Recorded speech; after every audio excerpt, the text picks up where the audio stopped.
Do, mi, sol, do.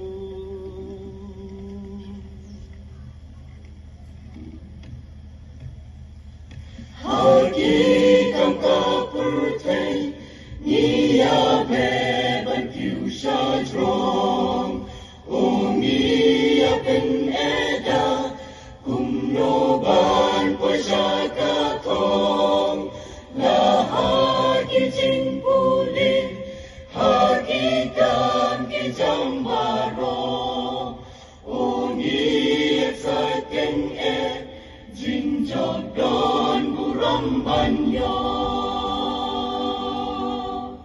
Jing kot yang ayapi, syaka tong tungin yabe, syaprang tungin nam yat, walabun jing kun jong ublen, la jing im penjanai, ban poi syaka jing theo, ka jing da ben ying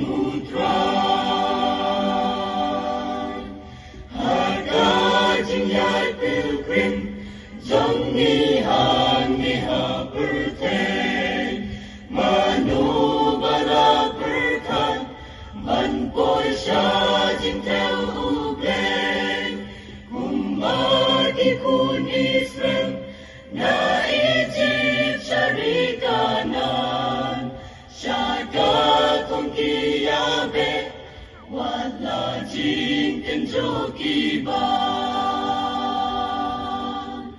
Jing kot yang ayapin, syaka tong tungin yabe, syaprang tungin nam yat, wala bunyan jing kun jong ublen, la jing im penjanai, man poi syaka jing theo, ka jing da ben ying utrai.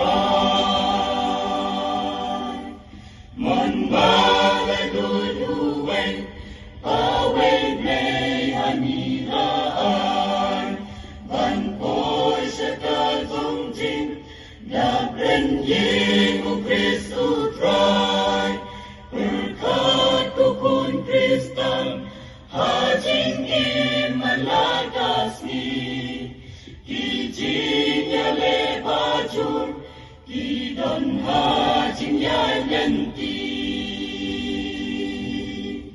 Jing kot yang ayapin, syaka tong tungin yabe, syaprang tungin nam yat, wala bunyan jing kun jong ublen, la jing im penjanai, man poi syaka jing theo, ka jing da ben ying utrai.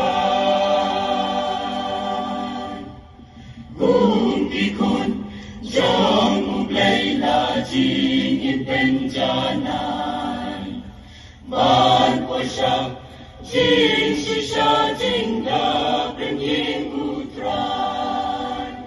Man berkat hati priungin om laban yane, rengkat bat la utrai nin jog ya ki jing